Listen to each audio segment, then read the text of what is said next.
Sa videong ito, makikita ang pagliko ng isang SUV sa kalsadang ito sa Sharif Agwak, Maguindanao del Sur, umaga nitong January 25. Sa kuha naman ng isa pang CCTV, ang lalaking itong nakatsinelas bumaba sa minivan. May isinampang kung anong mahabang bagay sa kanyang balikat, lumuhod at saka ito pinaputok.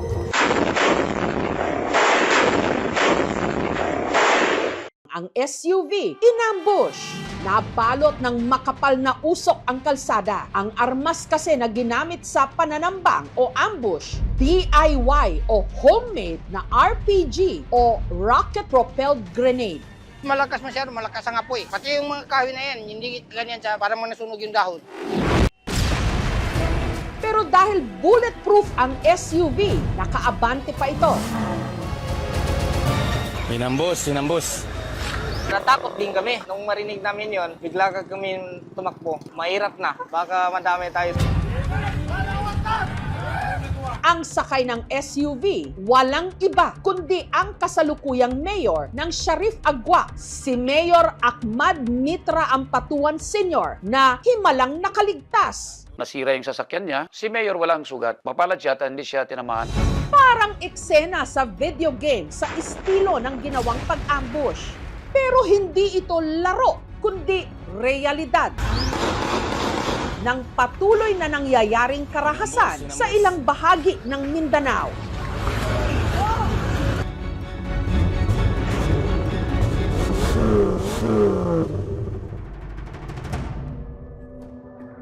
Pauwi na raw sana noon sina Mayor Mitra nung nangyari ang pag-ambush sa kanila. Kasi prepare ko yung Ramadan namin dito na magdating. Ginatingnan ko yung moske. Kasi maglagay kami ng mga solar light. Mabilis lang naman daw sana ang kanilang biyahe. Nasa 30 meters lang kasi ang layo ng pinuntahan niyang moske mula sa kalsada pauwi sa kanilang bahay. Pero habang binabaybay daw nila ang kalsada, si Mayor Mitra na nakaupo sa tabi mismo ng kanyang driver, kinutuban na raw. Yung paggamus sa akin, mga 10 days na marami na ako narinig. Balita-balita lang eh. Minsan nakita ng mga CCTV namin dyan na yung van na pag ganyan-ganyan. Hanggang nangyari na nga ang pananambang. Ginatingnan ko sa side mirror yung van na yun na puti. Nakita ko na bumaba yung bumanat sa amin. Hindi ko pa natapos yung pagsabi ko ng bilisan mo, pumutok na. Sobrang impact, pati sa loob, kahit si boss di ko na makita dahil sa usok eh. Tapos sabi ni boss, ano yun? Sabi ko, yun, binomba tayo, boss. Si Butch agad na iniabante ang SUV papunta sa tapat ng bahay ng pamangkin ni Mayor Mitra. Pero hindi pa man sila nakakalayo, pinaulanan daw sila ng Armalite. Tinarget nila ako. Kaya natamaan man yung sasakyan ko doon. Makita rin doon sa kilid niya na natamaan ng mga Armalite. Kaya nga nakatago ko doon sa loob. Ang mayor, pinalibutan ng mga rumesponding residente.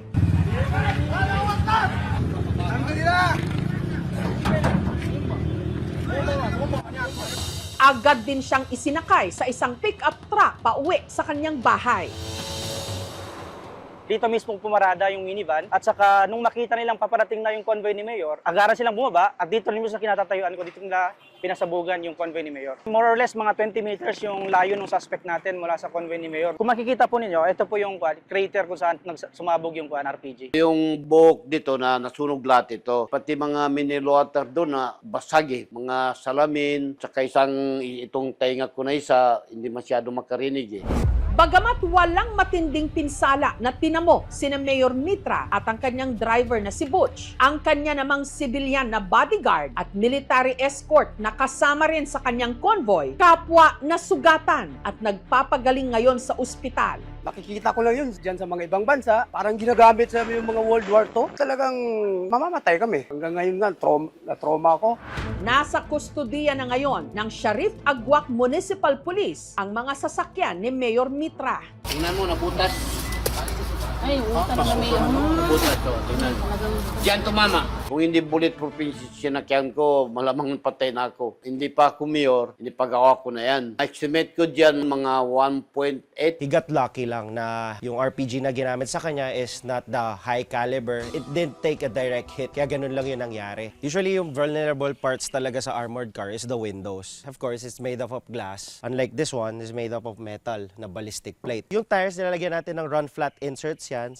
It's like a small wheel na attached to the rims para makatakbo pa rin siya kahit flat. Makikita nyo, meron siyang hole dito. This is used for counter-attack naman. Yung mga gustong pumalag. Pero ang malaking tanong ngayon, sino ang nasa likod ng pananambang sa mayor? Ano ang motibo?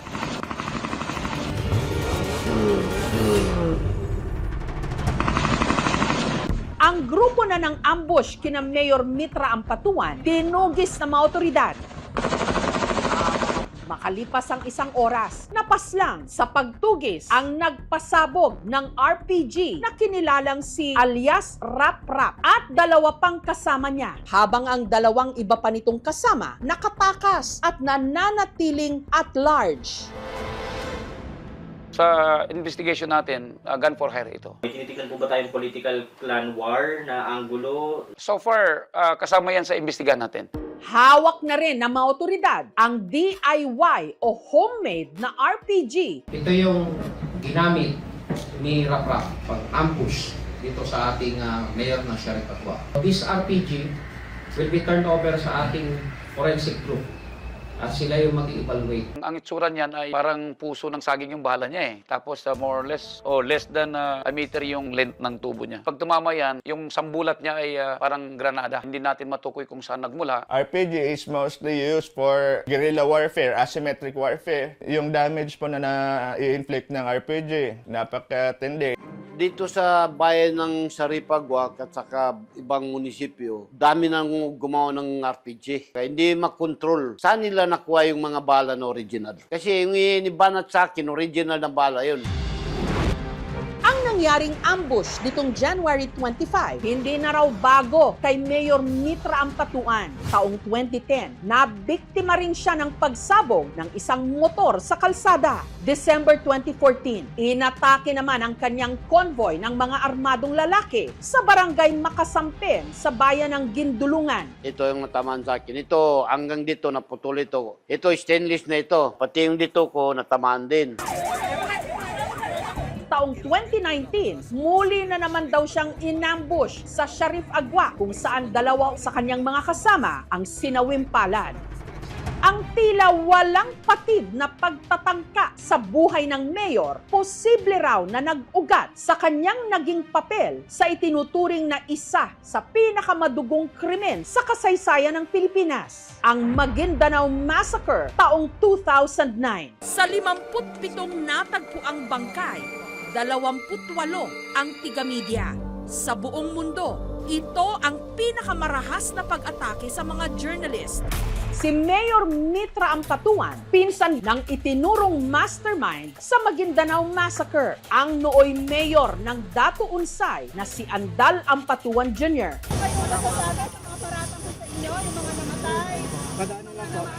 Excuse me po. Excuse me po.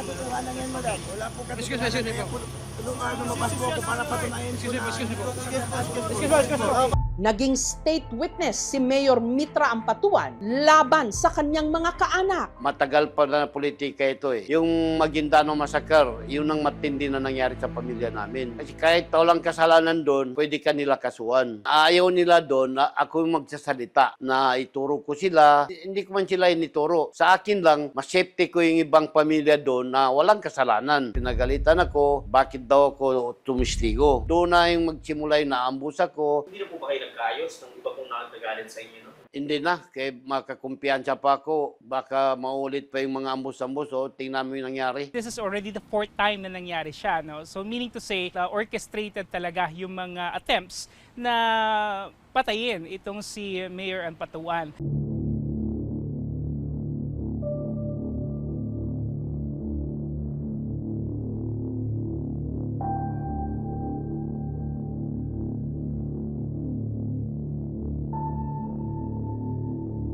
Titignan din natin dito is paano nagkakaroon ng proliferation ng mga ganitong klase ng mga military grade weapons like RPG dito sa lugar. Yung BARM actually has been advocating for systemic peace efforts for a very long time, no? Pero kung may mga kaguluhan kagaya nito, it really undermines the effort for long-lasting peace. Pinukundin na po ng Pangulo ang nangyaring yan. Dahil sa kanya pong pag-uutos at direktiba, agad-agad din pong kumilos ang DILG, pati po ang PNP. Ako, wala akong agimat. Ang agimat ko siya, panahon mo na mamatay ka, kahit saan ka magtago, patay ka talaga.